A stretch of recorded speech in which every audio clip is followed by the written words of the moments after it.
그렇게 해서 무술대회가 열렸고 부처님이 출전을 합니다. 어렸을 때 사색도 하고 뭐 이러면서 깨달음에 대한 소질, 출가에 대한 자질이 있었던 거 아닙니까? 그런 것도 있고 이런 것도 있는 거요. 왜? 지금 이때가 나이가 언제 때냐면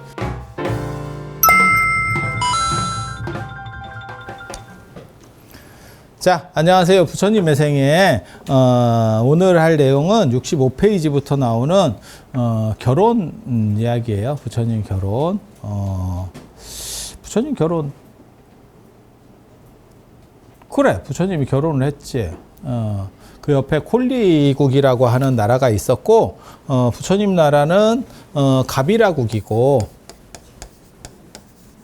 그 옆에 콜리국이 있고, 이쪽하고 계속 결혼을 하는 것 같아요. 이웃 나라니까 예전에는 다 그게 결혼 동맹. 요즘도 그런 결혼 동맹을 하는 집단이 있죠. 누가 있죠? 재벌. 이게 결혼 동맹. 아무래도 견고해지는 거죠. 특히 뭐 나라 간에는 그 주변 나라라고 어느 정도 돼야 되니까. 그래서 성가왕이라고 하는 사람이 있고. 성가왕이라고 하는 임금이 있었대.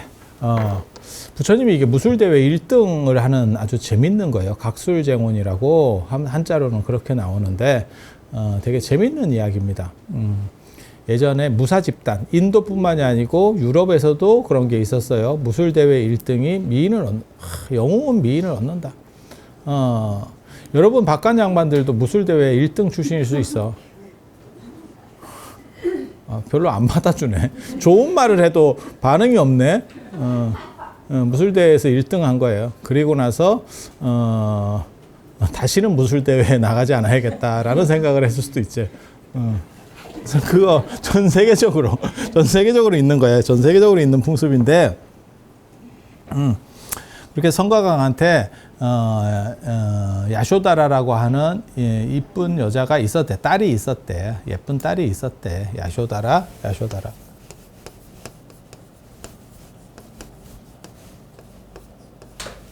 딸이 있었대. 근데 딸이 이쁘니까 주변에서 청혼이 많이 들어왔대요. 이웃 나라들이 청혼을 막 이렇게 하기 시작했대. 그러니까 이게 딸을 좀 여럿 낳든지 이렇게 해야지. 하나만 나누면 아니면 좀 상태를 메롱으로 낳든지 이래야 되는데 이쁘게 나누니까 주변 국가에서 다 우리랑 결혼합시다 이렇게 매파가 들어왔대. 그러니까 누구랑 결혼하기가 상당히 애매한 상황이 됐다는 거예요. 누구랑만 결혼하면 그러니까는 서로 결혼하자는 얘기는 나는 너네 집에 호감이 있어 이런 거잖아요. 우리랑 관계 잘 해봅시다 뭐 이런 내용인데 예를 들어서 10군데서 혼담이 왔어. 신청이 왔어. 근데 딸은 하나니까 하나랑밖에 못 하잖아요. 그럼 9사람은 무슨 생각을 하냐면 내가 너랑 친한 줄 알았는데 너는 나랑 마음이 달랐구나. 이렇게 해서 좀 쎄해지는 거지. 뭔 뜻인지 아시겠죠? 우리도 그런 거 있잖아. 쟤랑 친한 줄 알고 돈 꺼달라고 그랬더니 아무리 친해도 우리 엄마가 돈 관계는 하지 말라 했어. 이러면 틀린 말은 아닌데 기분이가 조금 안 좋지. 아니 그렇지 않아요? 그래서 그런 거 비슷한 거죠. 그래서 여러 군데서 이렇게 결혼하자고 왔는데 성가강이 굉장히 애매해졌다는 거예요. 근데 이 성가강이 가지고 있는 콜리국이라고 하는 나라가 굉장히 센 나라면 별 문제가 없어요. 세면 뭐 안 지켜도 되지. 우리 한미 FTA 협정 미국이 깨도 우리 그냥 따라갔잖아. 왜? 그지 같으니까. 우리가 만약에 깼으면 박살이 났을걸? 조약을 맺어놓고 깨는 게 어딨어. 이렇게 나왔겠지.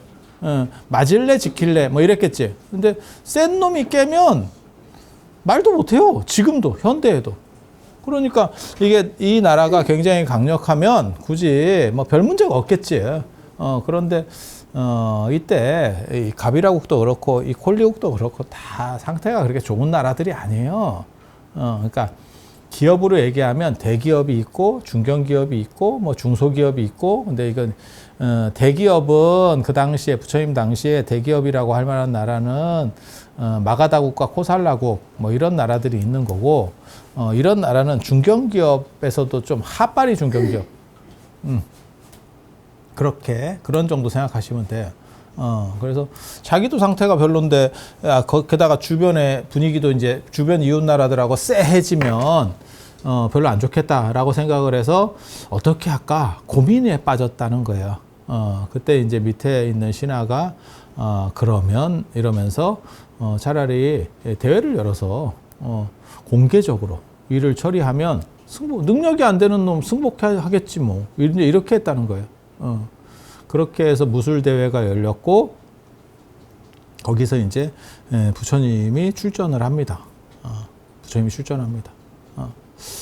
뭐 어렸을 때 뭐 농경제 때 사색도 하고 뭐 이러면서 굉장히 이런 어떻게 보면 깨달음에 대한 소질, 출가에 대한 자질이 있었던 거 아닙니까? 그런 것도 있고 이런 것도 있는 거요. 왜 지금 이때가 나이가 언제 때냐면 16세에서 19세 사이예요. 부처님이 17세에 결혼했다는 설도 있고 19세에 결혼했다는 설도 있거든요. 그러니까는 결혼하는 당해에 이 사건이 벌어졌으면 17세, 최소 17세에 벌어진 거고 한 해 전에 벌어졌으면 16세에 벌어질 수도 있는 거야. 그 시기에는 이렇게 저렇게 원래 인간이라고 하는 게 여러분도 마찬가지잖아요. 이것도 재밌고 저것도 재밌고 뭐 이런 거지. 막 미친 듯이 그 나이 때 막 미친 듯이 나는 공부만 해. 이러면 내 자식인데 미친 듯이 막 공부만 해. 얘는 놀지도 않고. 그러면 내 자식이 아닌가? 이 생각을 해야지. 그건 뭐 연예인 좋아하는 것도 마찬가지잖아요. 여러분들 같이 약간 연세가 되신 분들은 한 사람한테 꽂히면 좀 오래 가고 애들은 금방금방 바뀝니다. 그렇지 않아요?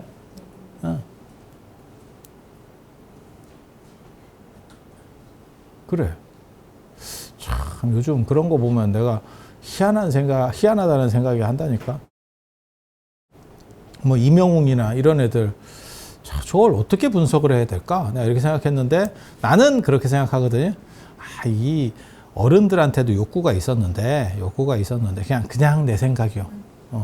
욕구가 있었는데 그거를 뭔가 드러낼 수 있는 코드가 별로 없었지. 그러니까 그렇다고 아이돌을 좋아한다고 물론 누구처럼 뭐 BTS를 좋아해요 이런 사람들도 있긴 하지만 그게 이제 나이가 있으니까 조금 그렇거든. 그리고 걔네 노래를 잘 안 들려요 귀에. 그래서 그 적절점을 맞추는 게 저런 트롯의 유행이라고 할까 이런 생각을 했거든. 그리고 원래는 그 트롯 가수들이 대부분 여자 중심이었지. 제가 잘못 알고 있나? 그런데 갑자기 어느 정도 인물이 되는 남자애가 나오는 거지. 그러면 그래서 조금 상황들이 반전하는 그러니까 이제 연세 드신 분들도 어느 정도 연세 드신 분들도 충분히 자기 의사 표현을 하는 시대가 된 거지. 예전에 같으면 여러분들 세대면 의사 표현을 하면 거의 안 되던 세대였었어요. 그러니까 여러분 부모님 세대 정도면 그냥 이렇게 묵묵하게 있는 거지.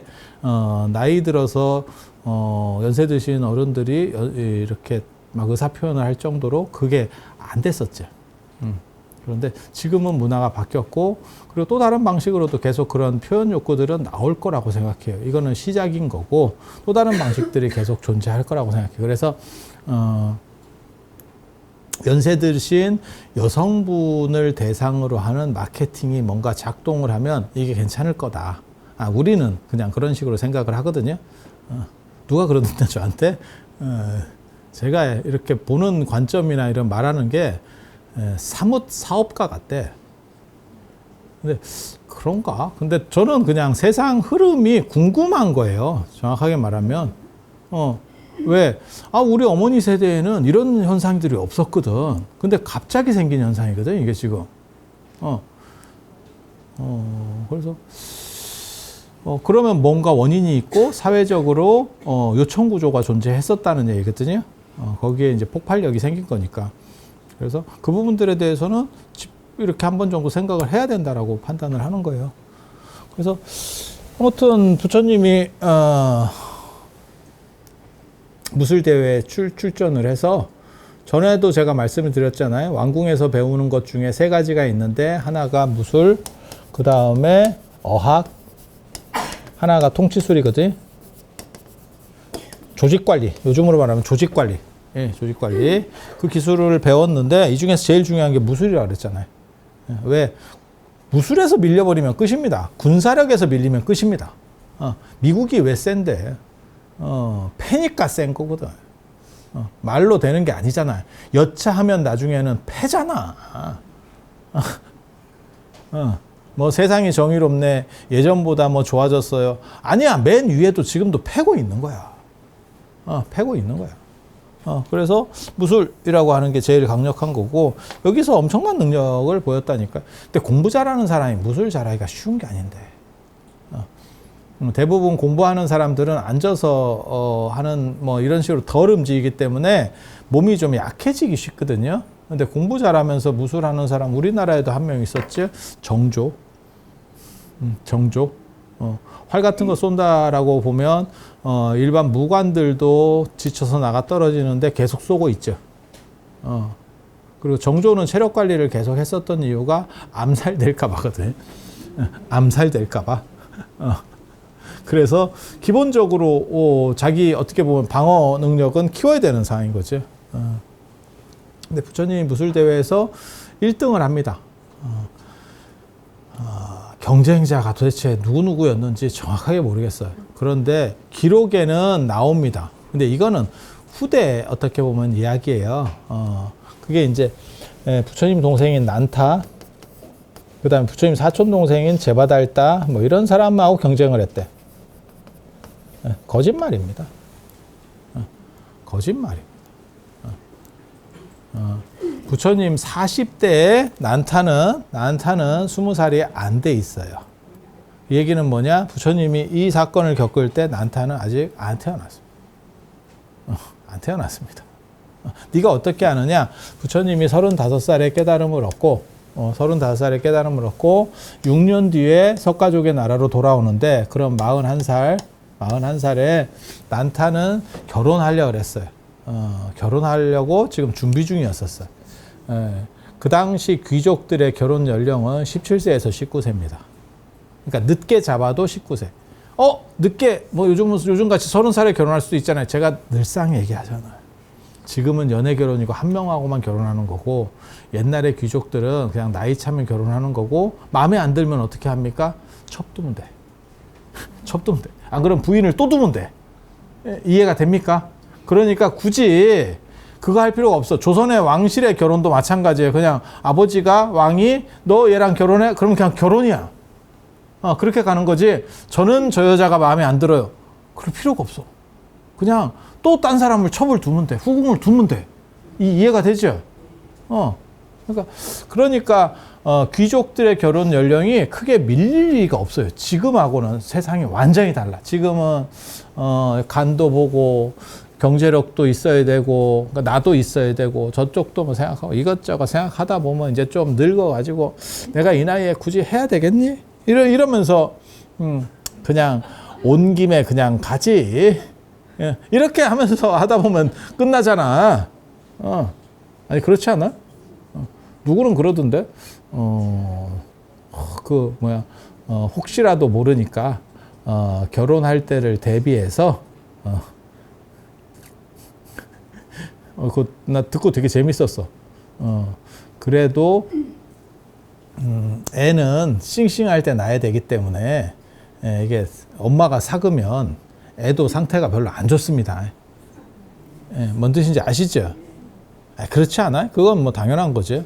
엄마가 노산이면, 이것도 앞에서 계속 낳았다가 노산이면 그나마 다행인데, 앞에 낳은 적도 없다가, 요즘 뭐 30대 후반이나 뭐 이렇게 애 낳는 경우들 있잖아요.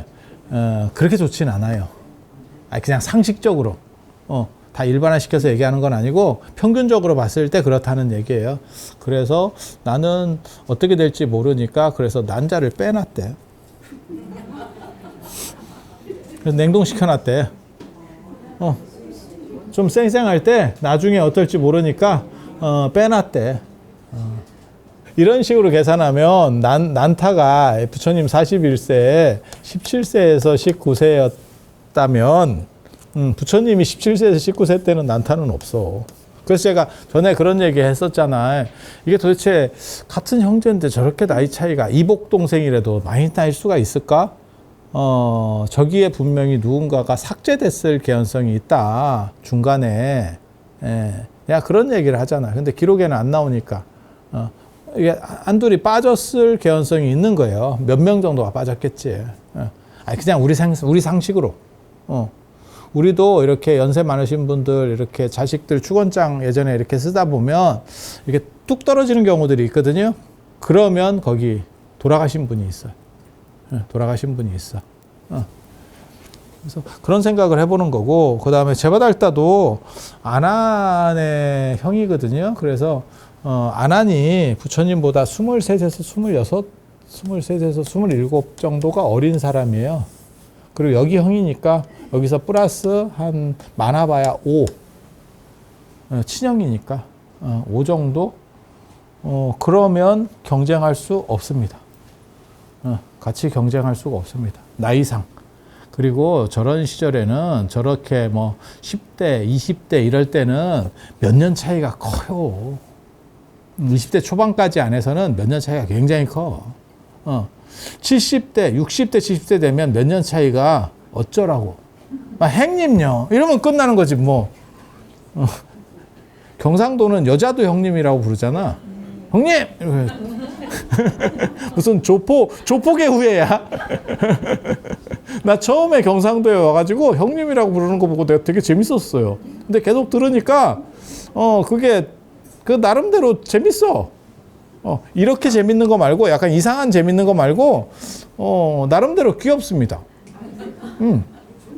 행님! 그래가지고, 예? 여자분들은요, 그게 존중의 의미가 있는 것이거든요. 형님이라고. 시댁적으로 형님이라고 그러지, 친정적으로는 언니라고. 그냥 다 형님이라고 하던데? 나이 많으면 형님이던데?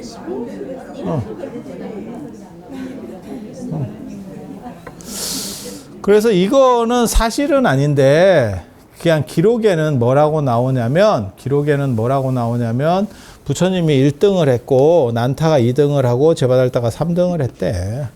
그러니까 누군가의 경쟁은 있었는데, 그 내용들에 대해서 정확하게 알 수가 없는 거지요. 그러니까 나중에 이제 극적인 얘기들을 만들어내기 위해서 조금 더 이렇게 내용들을, 그러니까 알려진 사람들이 들어가게 되는 경우예요, 이게. 예, 이제 윤색되는 과정에서. 그래서 이렇게 했는데, 부처님이 결국 1등을 해서, 코끼리를 타고, 인도에서는 1등 하면 코끼리에 태워서 카퍼레이드 해주는 게 있습니다.